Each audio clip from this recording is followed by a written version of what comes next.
Chapter 28 of Refugee. This is Josef's chapter. They are just outside Havana Harbour, and it's 1939. They are 18 days from home. The last time we heard from Josef, it said Josef had made his father a promise he couldn't keep. Josef tried to hang on to the chair, but his father was still strong enough to yank it out of his hands. Papa stacked it on the tower of furniture he'd already piled up against the door. "We can't let them back in," Papa cried. "They'll come for us again and take us away." It had taken Josef and his mother a night and a day to put their cabin back together after Otto Scheindeck and his goons had torn the place up. But in the span of 15 minutes, his father had undone it all again, snatching up anything that wasn't nailed down and stacking it against the door. Ruthie crouched in the corner, crying and hugging Bitsy. Josef's mother had sewed the stuffed bunny back together first thing, before Ruthie had seen it headless. "Aaron, Aaron," Josef's mother said now. "You have to calm down. You're scaring your daughter." He was scaring Josef too. Josef stared at his father. This skeleton, this crazed ghost, this wasn't his father. The Nazis had taken his father away and replaced him with a madman. "You don't understand," Josef's father said. "You can't know what they did to people, what they'll do to us." Papa threw an open suitcase on the pile, spilling clothes all over the room. When he'd put everything he could on the barricade, he crawled under the desk at the back of the room, like a child playing hide-and-seek. Mama looked frightened as she tried to figure out what to do. "Ruthie," she said at last, "put your swimsuit on and go to the pool." "I don't want to go swimming," Ruthie said, still crying in the corner. "Do as I say," Mama said. Ruthie pulled herself away from the wall and picked through the clothes on the floor for her swimsuit.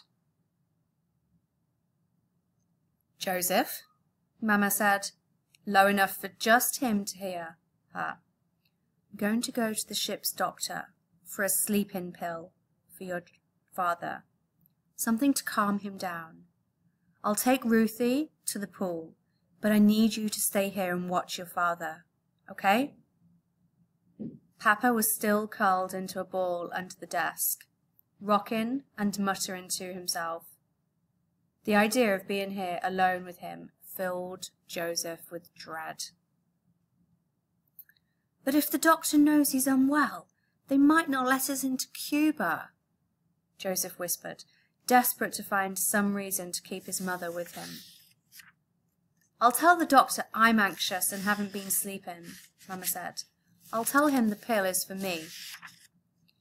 Josef's mother helped Ruthie finish putting her swimsuit on, and together they were able to pull the haphazard pile of furniture far enough away from the door to open it. Josef's father, who'd been so set on building the barricade just minutes before, was so lost in his own mind he didn't even notice. Josef didn't know what to do with himself, so he started to put the room back together. Papa stayed quiet and still under the desk. Josef hoped he had gone to sleep. Mama came back within minutes, and Josef felt an immense sense of relief, until he saw the dull, panicked look that Mama wore, and he got scared all over again. She stumbled as she entered the cabin, like she couldn't remember how to walk, and Josef hurried to help her to one of the beds. "Mama, what is it? What's wrong?" I told the doctor the sleep-in pill was for me," she said, her words slow. "And he made me take it right there." "You took it?"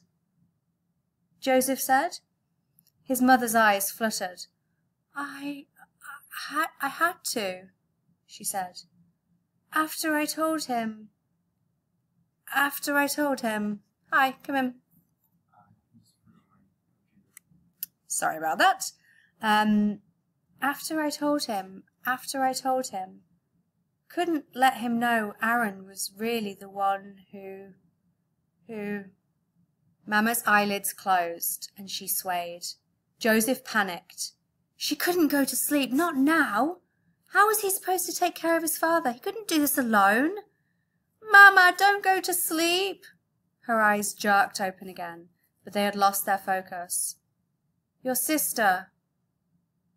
Don't forget your sister. She's at the pool. Her eyes flickered closed again, and she rolled back onto the bed. No, Joseph said. He tried patting his mother on the cheeks to wake her up, but she was out cold. Joseph got up and paced the room, trying to think. With his mother asleep, he had to watch his father every second. Joseph glanced at him under the desk. Papa was quiet now, but the slightest thing could set him off. Joseph couldn't go for help anyway. If anyone knew his father was unwell, he'd be barred from entering Cuba. But Joseph also had to go get Ruthie at some point and make sure she got dinner and was put to bed. Suddenly, Joseph was the man of the family, the only adult in the family, whether he wanted to be or not. Could he cope with this pressure? Have you ever seen a man drown? Papa asked in a whisper, and Joseph jumped. Joseph wasn't sure if Papa was talking to him or just talking, but he was afraid to answer, afraid to break the quiet spell his father was under. His father kept talking. After the evening roll call, they would choose someone to drown. One every night. They would tie his ankles together and his hands behind his back and tie a gag around his mouth. And then they would hang him upside down with his head in a barrel, like a fish, like a big fish on the pier, hanging upside down by its tail. Then they would fill the barrel with water, slowly, so they could enjoy the panic, so they could laugh. And then the water would rise high enough to cover his nose, and he would breathe in water because there was nothing else he could do. He would breathe in water like a fish. Only he wasn't a fish. He was a man. He would thrash around and breathe water until he drowned. Drowned upside down. Wow, what a horrific description of what the Nazis did to the prisoners at Dachau. Joseph's breathing stilled. He caught himself hugging Ruthie's stuffed bunny tight. Every night they did it, and we all had to stand and watch, his father whispered. We had to stand and watch. We couldn't say a word. We couldn't move a muscle, or we would be next. Tears rolled down Joseph's cheeks. He thought about how he'd treated his father at the Cuban doctor's examination, how he'd made his father believe he was back in that place, where he'd seen so many awful things. I can't go back there, his father whispered. I can't go back. His father closed his eyes and put his head between his knees, and soon he was asleep. Joseph sat with his sleeping parents until the cabin started to get dark, and he couldn't put off finding Ruthie any longer. He would just have to be as quick as he could. Joseph left the cabin and found his sister splashing around in the pool with the other kids. Joseph asked a steward to bring their dinners to their cabin tonight, and as he led Ruthie back, he congratulated himself on surviving his first day as an adult. until he opened the door, and his father was gone.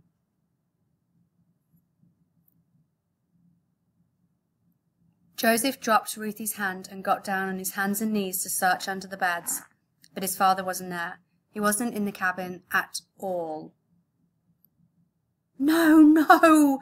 Joseph cried. He shook his mother, begged her to wake up, but the sleeping pill was too powerful. Joseph spun in the room, trying to figure out what to do. He snatched up Bitsy and put the little stuffed bunny into Ruthie's arms. "Stay here," he told Ruthie. "Stay here with Mama and do not leave the cabin. Understand? I've got to go find Papa." Joseph ran out the door and into the passageway. But where to now? Where would his father go? Papa hadn't left the cabin the whole trip, and now he decided to leave? Joseph heard a commotion and he sprinted up the stairs to A deck. Up ahead, a man was helping a woman to her feet, and both of them were looking angrily over their shoulders, the direction Papa must have ran. And that's when Joseph remembered. His father had left the cabin before to watch them bury Professor Weiler at sea.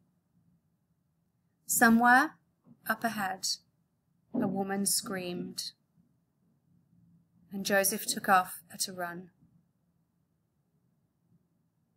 He felt as though he was outside himself, like he existed outside his own skin, and he watched himself slam into the rail and look over the side of the ship.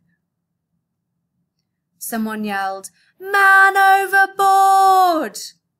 and the ship's siren shrieked. Joseph's father had jumped into the sea.